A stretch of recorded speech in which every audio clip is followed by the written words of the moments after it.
Assalamualaikum warahmatullahi wabarakatuh. Nama saya Zafar Ahmad.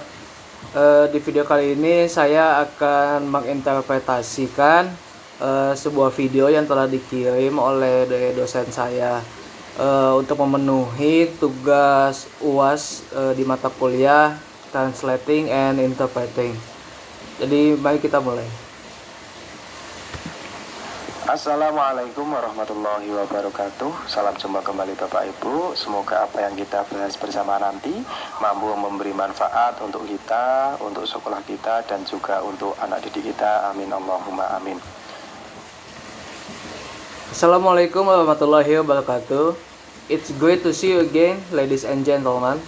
Hopefully what we discuss together later can be useful for us, for our schools, and also for our students. Amin, Allahumma amin. Jika di video kemarin kita sudah membahas tentang teori, tentang regulasi, dan juga karakteristik kurikulum merdeka, maka mulai video ketiga ini nanti kita akan mulai masuk ke ranah teknis pelaksanaan. Dan untuk video ketiga ini nanti kita akan membahas bersama tentang apa saja yang harus kita siapkan sebagai guru dan juga disiapkan oleh sekolah sebelum menghadapi kurikulum merdeka. Paling tidak ada 4 hal yang harus dipersiapkan oleh sekolah dan guru. Yang pertama tentu saja mempelajari dan memahami regulasi yang ada. Entah itu lewat pelatihan, lewat bintek, lewat ikut webinar, maupun belajar mandiri lewat YouTube yang sekarang sudah banyak beredar. Even in the video yesterday, we have discussed the theory of regulation and also the characteristics of the independent curriculum. Then starting in this third video later, we will begin to get to the technical framework of implementation. And for this third video later, we will discuss together about what we must prepare as teachers and also prepared by the school before facing the independent curriculum. At least there are 4 things that must be prepared by the school and the teachers. The first is, of course, to learn and understand the existing regulations, whether it's through training or going through participating in webinars or self-learning with YouTube videos, which is now widely circulated. Kemudian yang kedua, melakukan koordinasi untuk mengambil keputusan, mengumpulkan semua guru, semua warga sekolah untuk membahas beberapa hal. Yang pertama, di tahun depan nanti kurikulum apa yang ingin dipakai? Apakah tetap memakai kurikulum 2013 atau memakai kurikulum darurat atau mau memakai kurikulum merdeka? Jika sekolah Bapak Ibu ingin tetap menerapkan kurikulum 2013 atau kurikulum darurat, maka pembahasan berikutnya tidak akan kami lanjutkan. Then the second is coordinating to take a decision together all the teachers of all school residents to discuss some things. Which in next year, what curriculum do you want to use? Is it still using the 2013 curriculum or using the emergency curriculum, or want to use the independent curriculum? If the school wants to continue to implement the 2013 curriculum or emergency curriculum, then the next discussion will not be continued. Tapi jika ingin mengadopsi kurikulum merdeka, maka kita akan masuk pembahasan yang kedua, yaitu memilih tahapan apa yang akan dipakai. Apakah tahun pertama pelatihan dulu, tahun kedua baru penerapan, atau tahun pertama nanti, tahun ajaran 2022 pelatihan sekaligus penerapan. Kemudian yang ketiga juga menentukan adopsi kurikulum nanti tingkat kompleksitas seperti apa yang ingin dipakai. Mau yang sederhana, yaitu ikut contoh yang sudah disediakan, atau mau tingkat dasar, yaitu contoh yang sudah ada nanti dimodifikasi, atau langsung tingkat sedang, yaitu mengembangkan kurikulum sendiri sesuai konteks sekolah dan sesuai kebutuhan peserta didik. But if you want to adopt an independent curriculum, then we will enter the second discussion. In short, choosing what stages you would use. Whether the first year of training was the second year of application or the first year later in the 2022 school year training as well as application. Then the third also determines the adoption of the curriculum later. of the level of complexity as to what you want to use. Is it a simple one?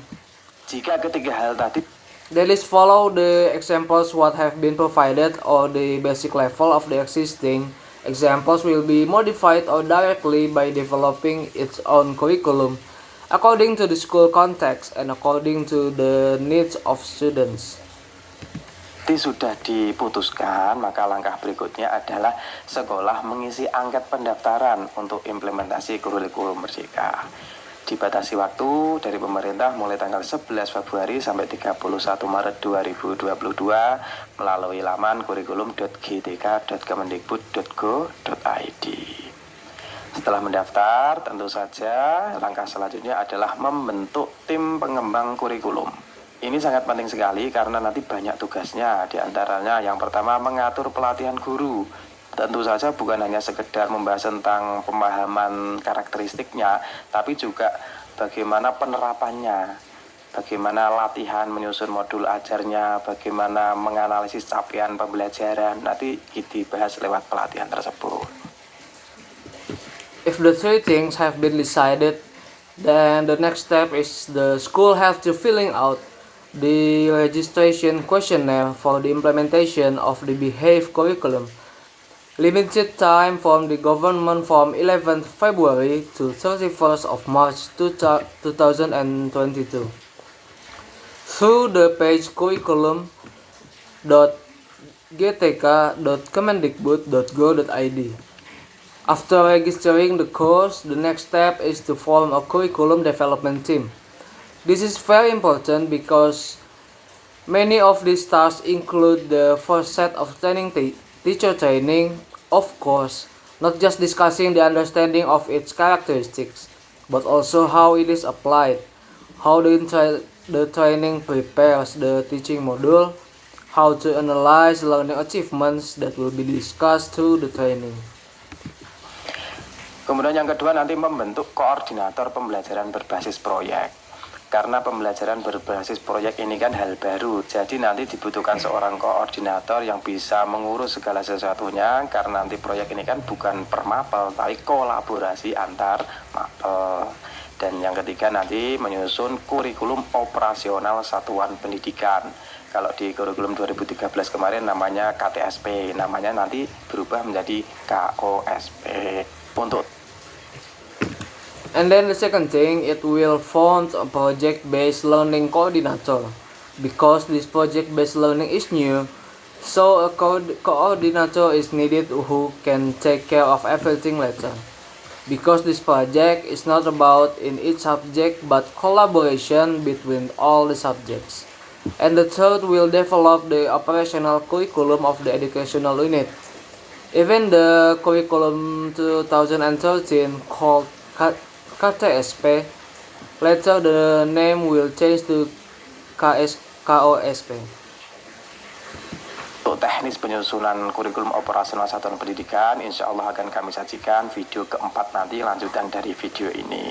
Dan yang ketiga, nanti tim pengembang kurikulum juga menyiapkan contoh perangkat kurikulum merdeka seperti apa, biar semua guru nanti bisa mengintip dulu, bisa latihan dulu, melihat contoh-contoh yang sudah ada, supaya pada hari H nanti, tahun ajaran baru nanti, guru sudah lihai, karena sudah mengintip, sudah belajar, sudah mengerti tata caranya, bagaimana bentuk kurikulum operasional satuan pendidikan, bagaimana bentuk capaian pembelajaran, serta bagaimana menganalisisnya, bagaimana alur tujuan pembelajarannya, bagaimana modul ajarnya, bagaimana bahan ajarnya, dan juga segala sesuatunya.